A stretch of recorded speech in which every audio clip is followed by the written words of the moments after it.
Right, hello guys, and welcome to today's video. In today's video, we're going to be covering some Season 6 MW2 best settings here in Season 6, of course. And of course, these settings will also work in Warzone 2. However, I don't play Warzone 2, but just trust me, these settings will work and carry over into Warzone 2 perfectly fine. So, let's chat and let's get into it. Let's talk about the Season 6 best settings here in Modern Warfare 2, because I have changed quite a few things. And also, I'm going to do the Season 6 settings for MW2, so obviously this will apply to any console, or even PC, of course, if you're using a controller. If you're looking for PC settings, unfortunately, I don't have PC settings for you. I do play on an Xbox Series X myself. But at the end of the video as well, I will include my Xbox Elite Series controller settings, just because I do use an Elite Series controller. It does change how this works on a controller, but these should still be okay for any other sort of controller, like a standard Xbox controller, PlayStation 4 controller, PlayStation 5 controller, you name it. These settings will work flawlessly. And yeah, so let's get into it. So first of all, button layout. I use tactical. I feel like this is the standard that you should use. You choose your melee to be, because meleeing is actually worse now as well. Like, it's gotten a lot worse. They did something, I think, a couple of changes ago, like a few updates ago.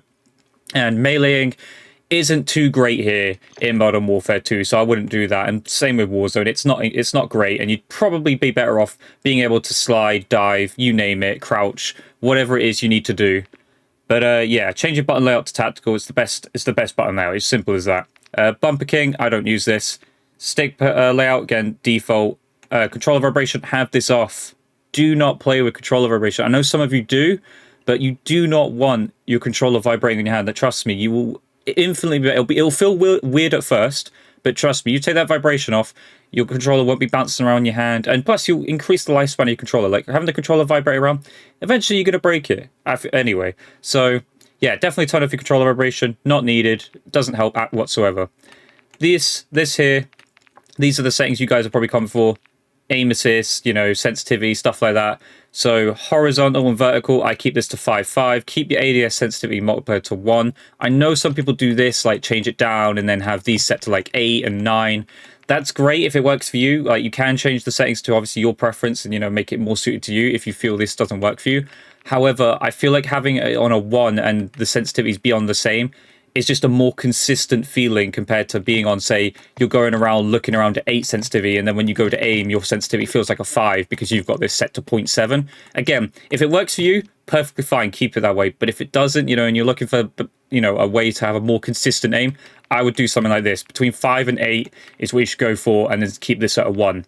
Sensitivity multiplier, again, if you really want to change this to whatever you need to, like third person, if you feel like you can't look around quickly and stuff. Again, I don't play any game modes that involve like using ground vehicles, air vehicles, and that anyway, so it doesn't bother me. Vertical aim axis, keep this at 1 standard. Do not change this. Aim down sight behavior, I'll keep it to hold, of course. Change zoom shed input, keep it on that. Automatic sprint, okay? I've had a lot of people say to me that this is absolutely needed and you 100% need to be using this. That is not the case, okay? With Modern Warfare 2, the sprinting around corners and stuff, it's great for like running away from gunfights and stuff, but for actually going into a gunfight, I would not do that, especially with the slow aim down sight times. This might change for Modern Warfare 3. Of course, I will do Modern Warfare 3 settings when that game comes out. Might even do it for the beta, depending on how much, there is that it can showcase and stuff. And if I feel the game's going to be the same game at launch. But yeah, automatic sprint, do not have it on in this game. It is not necessary. You can have it on if you want. It's absolutely up to you. But personally, I would not have this on. You don't want to be running around corners with, sprinting at people, because you will just get killed instantly. It's just how it works in Modern Warfare 2, unfortunately.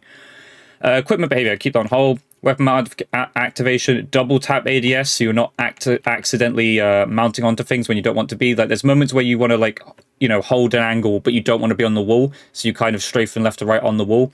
But then if you aim down sight on it, you're going to be mounted to that wall, and you don't want to be doing that. So change that to double tap ADS so you can avoid those accidental moments of mounting onto a wall or head glitch that you don't want to be on. I keep this on tap to reload. I know this might be a bit different for Warzone for people. Again, totally up to you. And then finally, armor plate behavior. I keep it on apply all. Again, I don't play Warzone 2. It's just not my thing. Hopefully it's better in Modern Warfare 3. We shall see. But yeah. Next up, target aim assist. If you have this off for whatever reason, you're crazy. Turn this back on, like, right now. Like, you've got a controller, you've got aim assist. It is crazily overpowered. I'm sorry, PC players, but it just is. We don't make the rules. We just get given what we're given. And yeah, you want to have aim assist on. Aim assist type.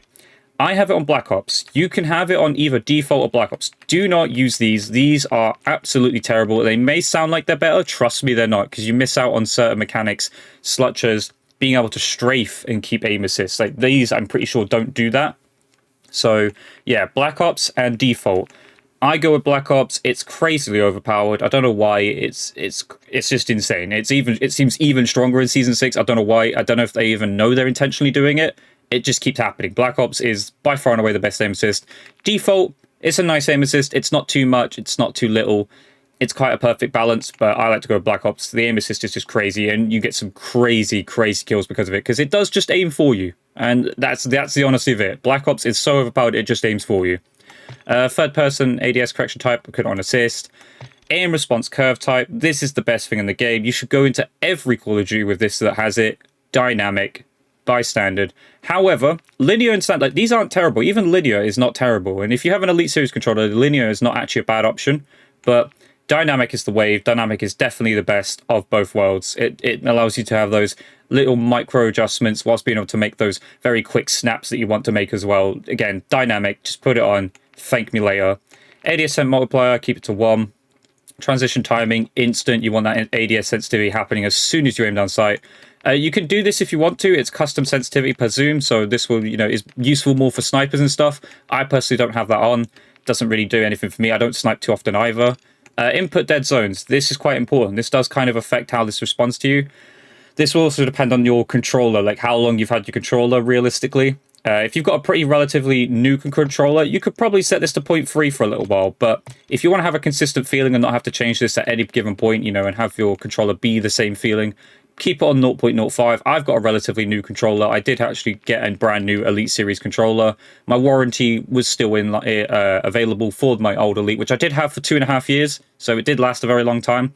But my warranty was still there. I had a 3-year warranty for it, so I managed to get a brand new upgrade and a fresh new controller to use, which has been awesome to use, of course. But yeah, so 0.05 is what I'd have these. Keep these on 0.99. I know you can change these to 1. I don't know why that's a thing. Oh, we'll edit that later. But yeah, so keep that on 0.99. I don't know why I've just done that. I'll make sure to sort that out in a second. I'm pretty sure there's a way to... There we go. So put it back to 0.099. Don't change it to 1. And then left trigger, right trigger, you want these triggers to be hit instantly. This will, as it says there, adjust how much the left trigger must be pressed to be considered. You want this happening instantly. As soon as you press that trigger, you want it to be happening instantly. Controller orientation up. Again, I never changed that. Keep this on toggle. Auto move forward. If you're on PC, I'm guessing this is useful and stuff, but I don't really use this. Tactical sprint behavior, okay? If you want to have your controller last a lot longer, instead of having to double tap to tactical sprint, put it to single tap, okay? That'll be a lot better for you when you're trying to tac sprint. Of course, if you're not using automatic tap sprint. If you're using automatic tac sprint, I believe you can just use like single tap sprint or something, but I use single tap run. Perfectly fine for me. Grounded mantle, have that off. You don't want to be accidentally mantling on stuff. I just have all of it off. It doesn't stop you from mantling, so if you guys are confused about that, it does not stop you from being able to climb up to surfaces and stuff. You just basically won't accidentally mantle onto things. Plunging underwater, movement, parachute deployed, doesn't really matter. Again, mantle only for ledge had behavior. ADS stick swap, don't do that. Backpack alternate control, again, nothing that I've changed. Weapon mount, movement exit, you want that on so that you can just get off the wall instead of releasing ADS to unmount. You could just get off the wall by moving your stick left or right wherever you need to go. Weapon mount exit delay, you want this on short so you can get off of, if you are weapon mounting at any given point, you want to get off of that as soon as possible. Depleted ammo switch, I have it on just so I know that I've, because sometimes you're in that moment where you just don't realize you've run out of ammo, so I like to have that on. Quick C4 detonation. Does anybody use C4 in this game? Like, I completely forgot that it was even in this game. Like, I have not seen it once in this game. But yeah, I have it on anyway, in case I ever somewhat have a reason to use it. Ping wheel delay, these all don't matter. And yeah, that covers the controller. Keyboard and mouse, we're going to skip over that, because unfortunately we're not playing on keyboard and mouse. So if you were here for that, I'm sorry, I might have wasted your time. But anyway, graphics. This is important. On-demand texture streaming. I believe this is actually on by default. Turn this off, okay? This will cause you to lag like anything. I don't know why this is in the game. It's been in like a few Call of Duties now. I don't get it. I don't understand. It doesn't make the game look any prettier. And if anything, it just causes you to lag and have higher ping and just way worse connection overall. So do not have that on. Turn it off instantly. world motion blur, weapon motion blur, all the same thing. As you can see, it makes the game look more blurry. Why would you want this on? Look at it. You can't see anything like that. So turn these off. Film grain, turn this down. You don't want the game looking grainy. You want to have as smooth and clear picture as possible. Depth of field, again, have it off. As you can see, if you have it on, you get like blur around your weapons. You can't see people sometimes if there's really dark corners and stuff. So again, turn off your depth of field. Fidelity cast, this is useful. This is actually especially helpful for those of you playing on PS4s and original Xbox Ones, because I know these games are a little bit hard on those consoles, but this is quite helpful. Fidelity cast, turn it on, set it to 100. You can even set it to 80 if you want. I've seen some people go as low as that. I have it set to 100. Makes the game look so much more crisp, sharper, better. It's great. It's a great feature. Definitely use it. If you have the ability, of course, with having, say, an Xbox Series X or a PS5, or you have a PC with obviously using controller, turn on your 120 Hz refresh rate. Obviously, if you're on PC, you can go past this, but on console, turn this on. If you have this ability to do this, if you have a monitor capable of doing this, 100% you want this on. You'll be able to like do things a lot quicker. Like you will sense how much quicker things are and better for you playing on 120 Hz refresh rate. And things are just a lot more smoother as well. This is where the change is for me, okay? I am on 103 field of view. That's a very weird field of view. I know some of you are going to be like, what? Why? It just was perfect for me, okay? I feel like for you guys, again, I've always said between 95 and 105 is where you can go. But I go personally on 103. It was perfect for me. It was that minor adjustment I needed and works perfectly with the sensitivity I have, with the aim assist setting I'm using. All this stuff works together to make your aim as good as possible. And again, the field of view is massively important, so you've got to make sure you're getting this correct. But for me, 103 field of view, and the secret to it as well, weapon field of view. I've had it on narrow for the longest time. I've now changed to wide. I can't explain why. Like, it says the weapon looks smaller, but it just feels so much better this season using it on wide. So that's what I've gone with. Again, if you want to just carbon copy my settings and use it, feel free. Of course, do these in private matches so that you can test these settings and not get absolutely slammed the first game you play, of course.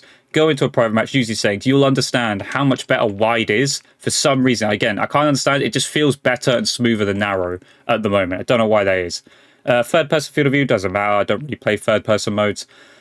First person camera movement. If you want as least amount of like camera shake and stuff, put these on 50%. You don't want the camera shaking around and having loads of movement going on. It just makes your aim a lot worse having this on like 100%. So have this on least amount as possible. I wish you could set it to 0. Unfortunately, they don't allow that, but it's what it is, I guess. Brightness, again, this will depend on like your monitor settings, which is something I can't obviously cover in this video because everyone's got different types of monitors and stuff.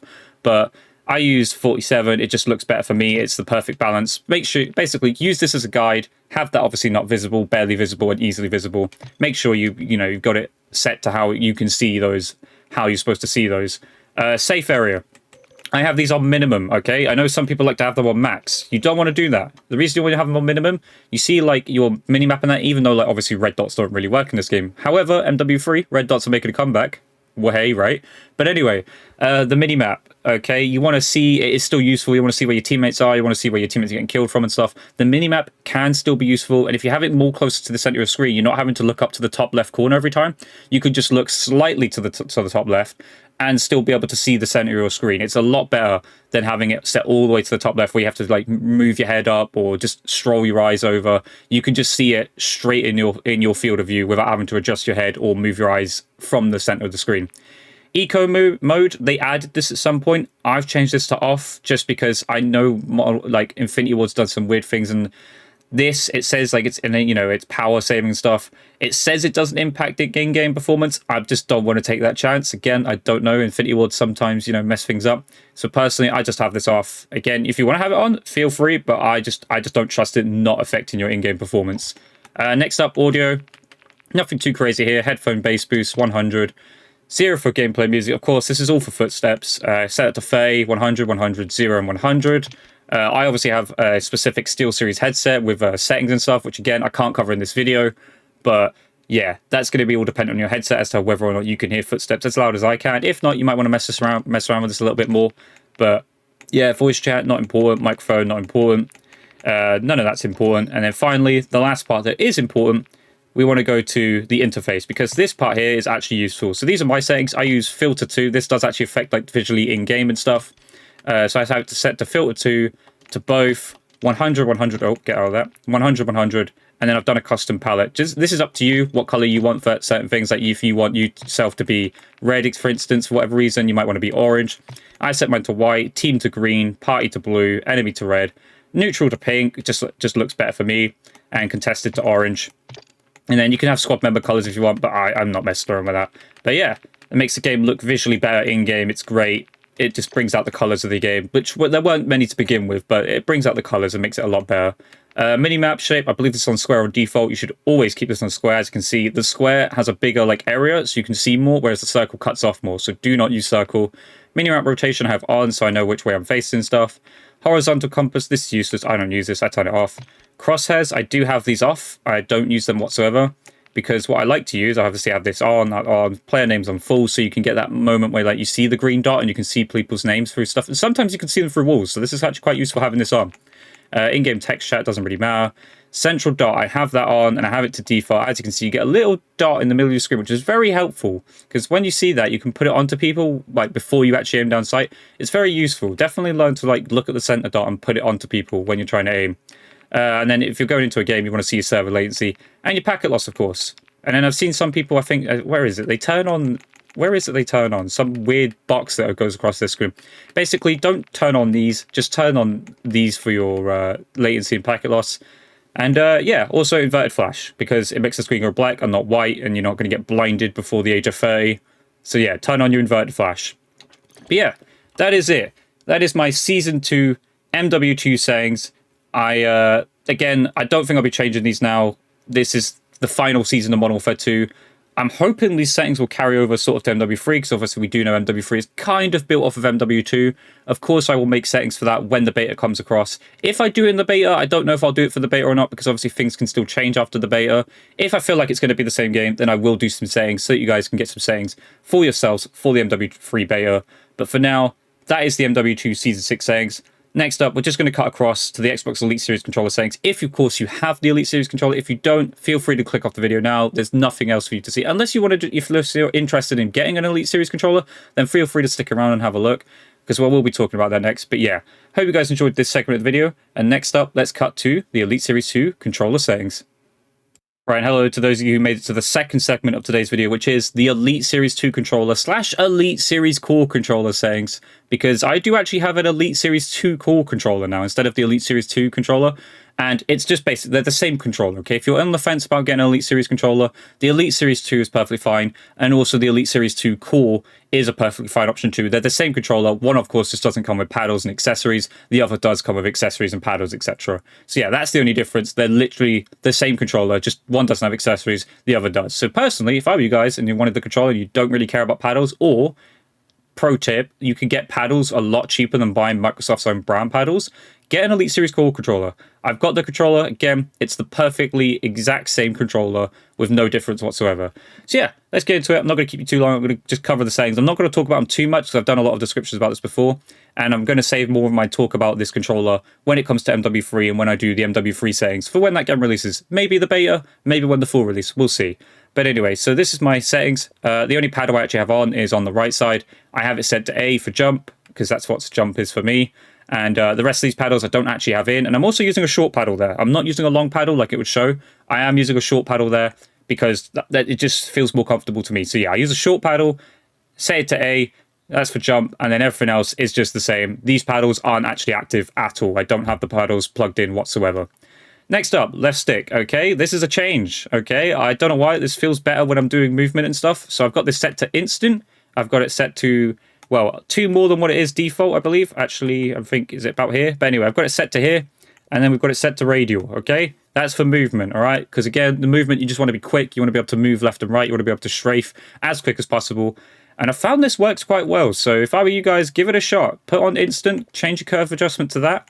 Maybe mess around with it a little bit more, and then change your calculation to radial. Works perfectly fine for me. Right stick, this is the secret sauce, okay? This is the best part about the Elite Series 2 controller, or the Elite Series core controller, whichever you have, or whichever you're planning on getting. True diagonals, okay? Don't mess with the sensitivity curve. You don't need to do that. You want to have a smooth and as, you know, consistent aiming feeling. this is what you want, and the calculation, you want true diagonals. It just goes with your aim. It's amazing. No other controller can do this besides the PS5. I believe the PS5 can now actually do this. Whether or not it feels the exact same, I don't know. I have no idea. I don't have a PS5 controller. That is the Pro controller, of course. But yeah, the Elite Series 2 and the Elite Series Core controller have access to this, of course. And you want to set this to true diagonals. Trust me, thank me later. This is the best setting by far for the Elite Series 2 controller / Core controller. Triggers, set them to 0 and 1. What this does is, as you can see, as soon as I press that trigger, you might even hear it from my microphone, so hopefully it's not, but you might be able to.